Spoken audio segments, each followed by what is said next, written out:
Welcome to Campus Connect on Morris Educational Television. I'm Ed Yaw, President of the County College of Morris. I'm pleased to host today's program sponsored by the Morris Consortium for Local Educational Television, a cooperative effort by Morris County schools, colleges, and public libraries to bring you information on key issues in education. In our second segment, we will introduce you to the newest facility on our campus at the County College of Morris, the Landscape and Horticultural Technology building. But first, let's meet the new chair of the Landscape and Horticultural Technology Department, Professor Brian Oleksak. Brian, welcome to the college. Welcome to this program. We're delighted to have you here. Before we talk about the program, maybe tell us a little bit about yourself, your background, what brought you here to County College of Morris. Thanks, Dr. Yaw. I came here from Rutgers Cooperative Extension, and I've been in horticulture and agronomy all of my life. My career has primarily been in landscape installation. I've done garden center management. Prior to this, I was in cooperative extension.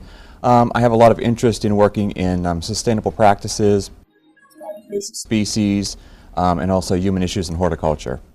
That's great. I think you may have taught for us as an adjunct faculty member before joining us full time. I've taught here as an adjunct. I primarily taught the identification classes, woody plant identification, herbaceous plant ID, plant science, and introduction to horticulture. That's great. Now, we've had the program. I like to think it's one of the newest programs, but I've been here at the college for many, many years. So in the total history of the college, it's not that new anymore, but I still consider it to be one of our newest and I think one of our most exciting programs. Right. Can you tell us a little bit about the history of the program, how it came about, and how it's developed over the years? Sure. The program itself has gone through a great evolution. Initially, it was called Agricultural Technology. Yes. It was the Ag Tech Shop. Yes. And that's when Dr. Phil Edgecombe was in charge. Yes. And primarily what they were looking at there was greenhouse production and landscape installation, nursery production, which is still the core of what we teach. And then in the 1980s and 1990s, really went through a lot of changes because with technology coming on the scene in every industry, our industry was also affected by it. So computers in the office and also technology in the field. And we were fortunate at that time to have Jan Marie Trainer in charge. And Jan was always, pushing the boundaries on how can we use technology in the industry. So she was really visionary, she was quite a leader. We brought that to CCM and really put our institution on the map as far as landscape and hort technology. And that's really when it went through the change of becoming horticultural and landscape technology. And Jan retired in January. I took over since then. And what I really view as the big issues in the coming years are sustainable practices. This has been a big topic for the past decade. And what we really look at now is how can we install and maintain landscapes which aren't going to have any adverse effects for future generations. So this is a big topic for right now. One of my jobs as an instructor working with students is really to help students navigate between the science behind sustainability and some of the myths that are out there. That's very exciting. You mentioned Jan Marie Trainer, and she was fabulous, and Phil Edgecombe as well, who started this program. We really been blessed with three outstanding people, I would say, to lead this program through its evolution in recent years. But Jan Marie, in particular, not only brought technology to your field, but she was certainly a big advocate for using technology in teaching. And was one of the leaders among our faculty in that respect as well. And I think your students benefited from that immensely. You've got different tracks, I think. Is that correct? We do. We have 3 degree options. There is landscape design, there is turf grass management, and there's agribusiness. The students would achieve an associate's in applied science for those 2-year degrees. We also have a number of certificates, and the certificates are helpful for other students. We have students who are interested in brushing up on their talents. Maybe they're already employed in the industry. We have employers who like to send their employees to us for that type of training. Quite often companies will tie this in with promotions and raises if they actually come and get more education. We also find that there's another market, and that is for lifelong learners. Yes. These are career changers. These are people who maybe had gardening as a hobby, who are now looking at it as a possible career choice. And so the career certificate is an excellent place for them to start. And what are some of the courses that people who are interested in those career certificates might actually take? Probably the most popular one would be landscape design. And for landscape design, we have landscape design 1 and 2. We have plant science, we have horticultural soils, we have introduction to horticulture, and we also have the horticulture computer software applications, which we have been using for several years in all of our degrees, because we really want all the students to have that capability. Right. Now let's talk a little bit about the students. First of all, how many do you have, and is there a profile of a typical student? Very diverse, like most of our students. We're very, very diverse. We have about 125 students, and that's a mix of both the 2-year students and also the certificate students. They are really diverse. They come to us for many reasons. Typically in the past, it was often maybe the family already owned a business and they were looking to groom the next generation to take over the business, so that's one typical student. Right. We also have, as I mentioned, the lifelong learner, the person who is interested in either personal enrichment or actually a career change, and they use this as their opportunity to make that change. And we're actually seeing a lot more individuals who are really interested in the transfer option, actually staying here within a commutable distance from home, getting a good quality education, with their sights on maybe looking at another institution like Rutgers or Penn State or Cornell. Yeah, it's interesting because, again, the program was initially designed as a career program. I remember when we went to have it approved, it was important that we had technology in the program for the former Department of Higher Education. And of course it has evolved just as the field has evolved, and as you say, a number of the students do end up transferring to some of these 4-year institutions that have comparable programs. Thanks, Brian. When we return from our break, Brian and I will visit the new Landscape and Horticultural Technology building. Please stay with us. Not all County College of Morris students look like me. Some look like me. Or me. Or me. Or me. We all come to CCM at different stages of life and for different reasons. I plan to transfer to a university. I'm training for a new career as a nurse. But we all know one thing. CCM is where we want to be. So check out the website. Check out the website. Check out the website. And let CCM connect learning and your life.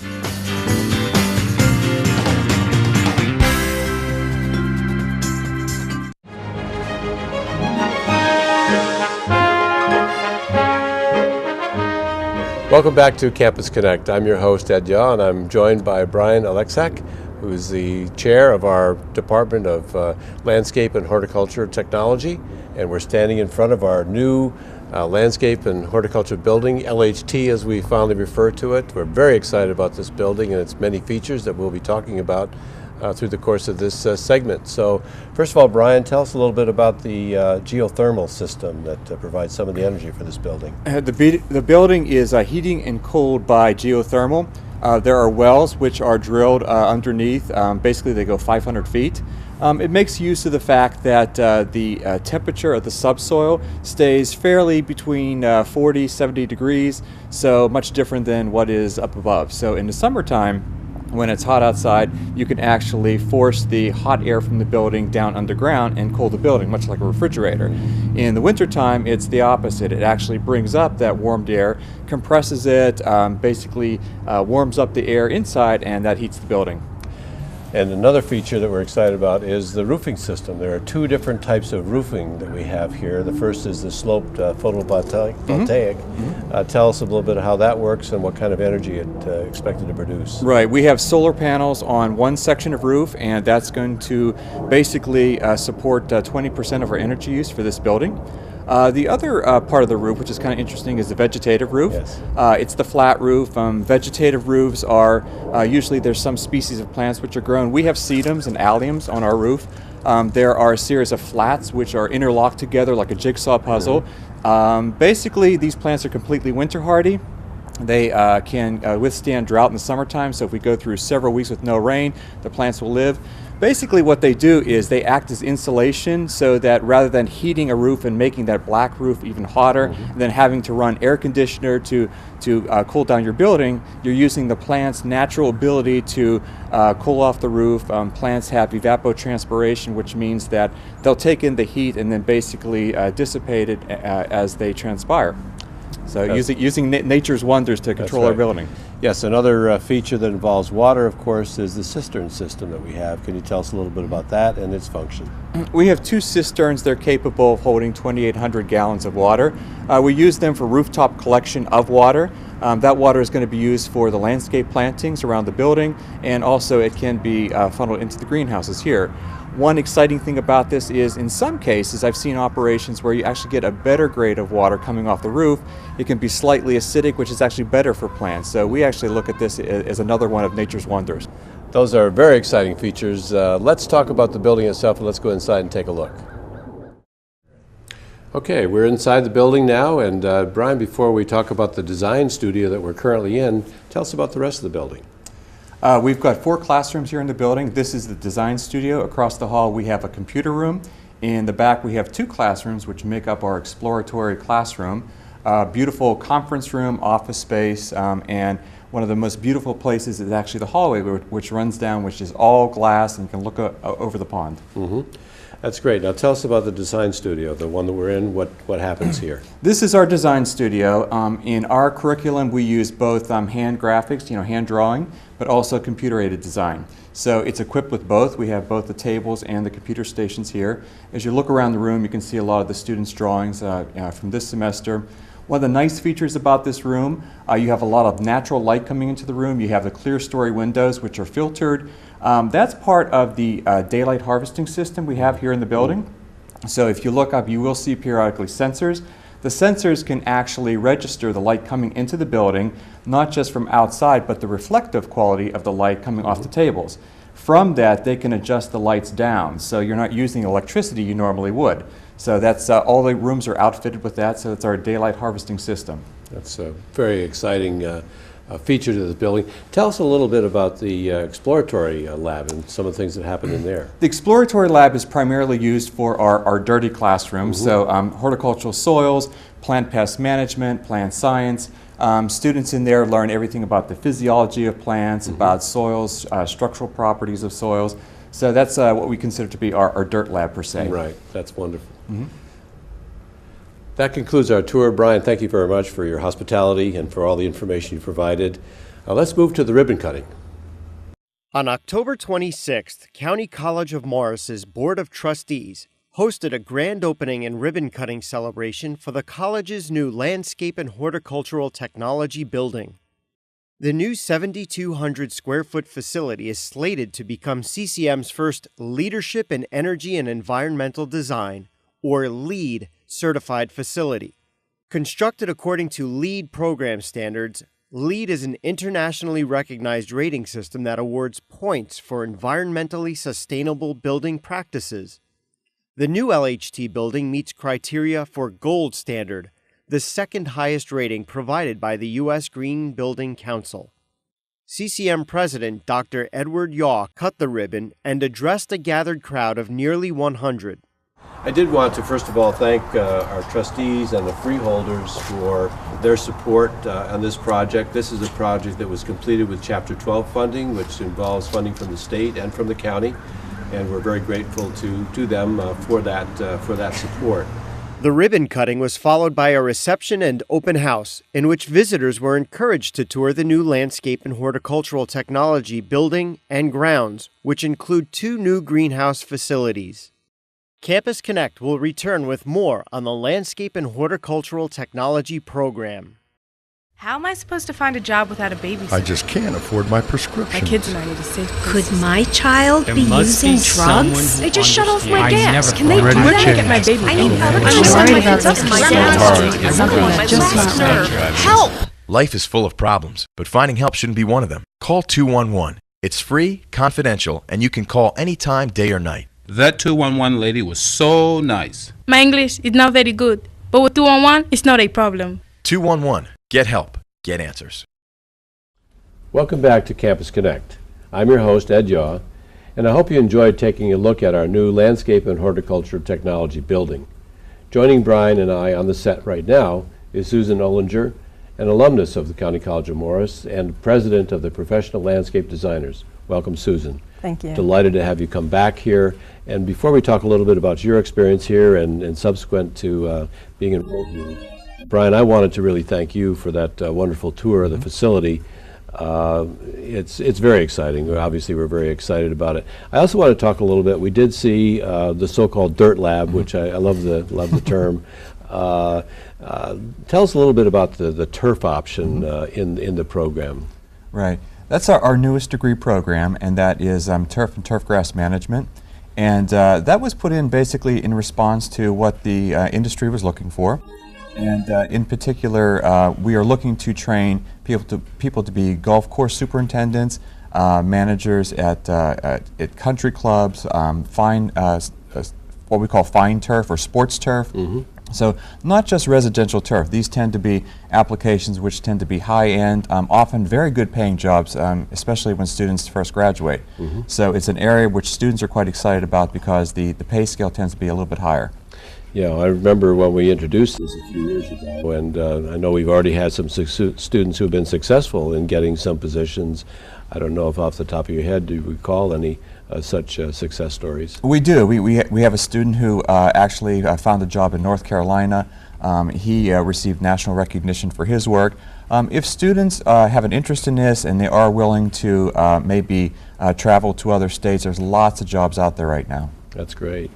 Now, when we ended the last segment, we were talking about the success of our students either going into the workplace or transferring to other institutions. And you've brought with you one of your very successful students, Susan.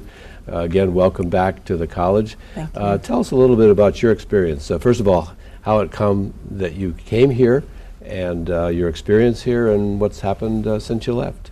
Well, it was a second career. I was a mature student when I started. I was working in a florist garden center, and I really enjoyed the garden center side of it. So I decided to look and see where I could go to learn more about it, and I ended up here. Little by little, I got more into the design part of the program, and I really enjoyed that. So I was a part-time student because I was working. Okay. I finished in 1998. I got my AAS degree in landscape design, and then I went on to Fairleigh Dickinson to pursue a degree in English for writing because I also wanted to write about my work and my experiences in the field. Excellent. And so how has your career progressed then since those academic experiences? Well, I was very fortunate to get hired by one of your adjunct professors as a landscape designer just before I finished my degree, and I've been working for Sterling Horticultural Services ever since as a landscape designer.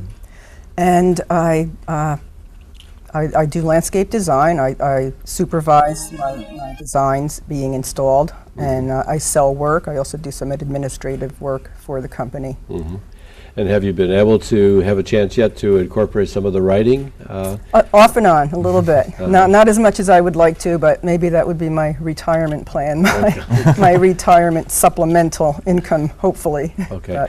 What are some of the projects that you've done that you've maybe been especially proud of? I do a lot of, I especially, I guess I excel more in planting plants. I'm good with plants. I know plants well, thanks to my education here at County College. I've also taken a lot of workshops elsewhere, and I go on a lot of conferences and learn more, always learning. Yeah, I just came back from a conference in San Francisco, an APLD conference, where I saw gardens, really fantastic gardens designed by people at the top of the field.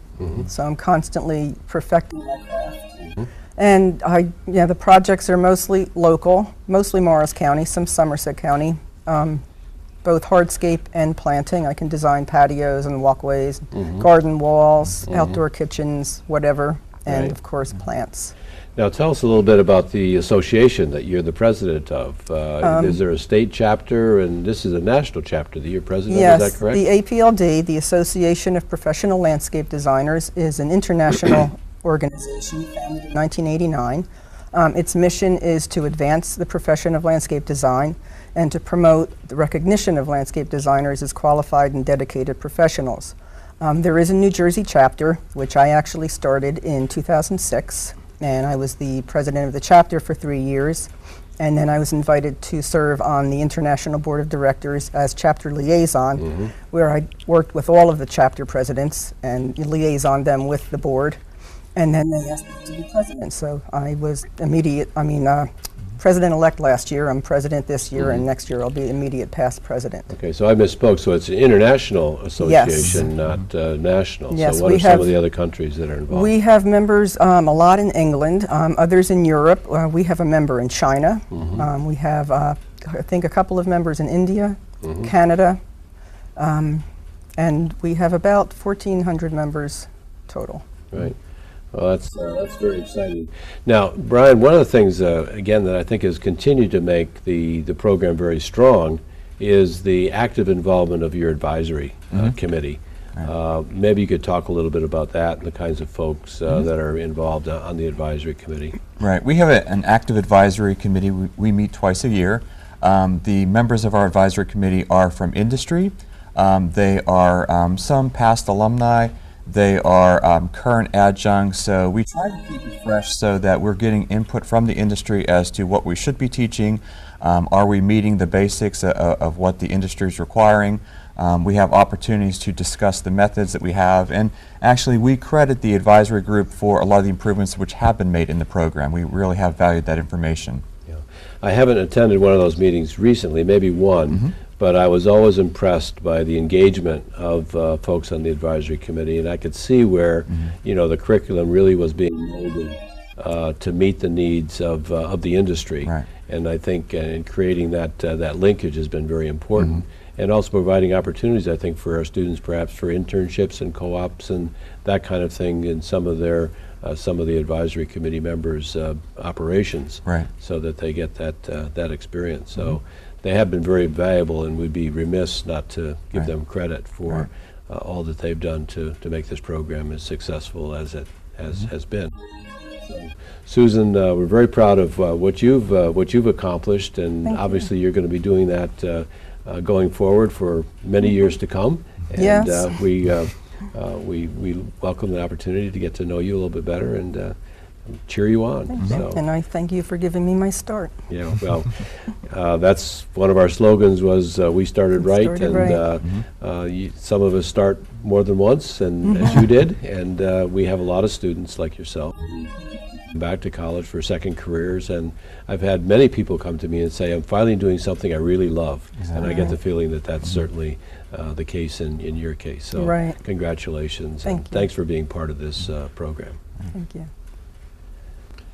That wraps up this edition of Campus Connect. I want to thank our guests, Professor Brian Oleksak and landscape designer Susan Ollinger. I'd like to know your thoughts about today's program and ask you to share your comments and thoughts with me. You can write to me, Ed Yaw at County College of Morris, 214 Center Grove Road, Randolph, New Jersey, 07869, or email me at eyaw@ccm.edu. Thanks again for tuning in. I'm Ed Yaw, and we'll see you again next time on Campus Connect on Morris Educational Television.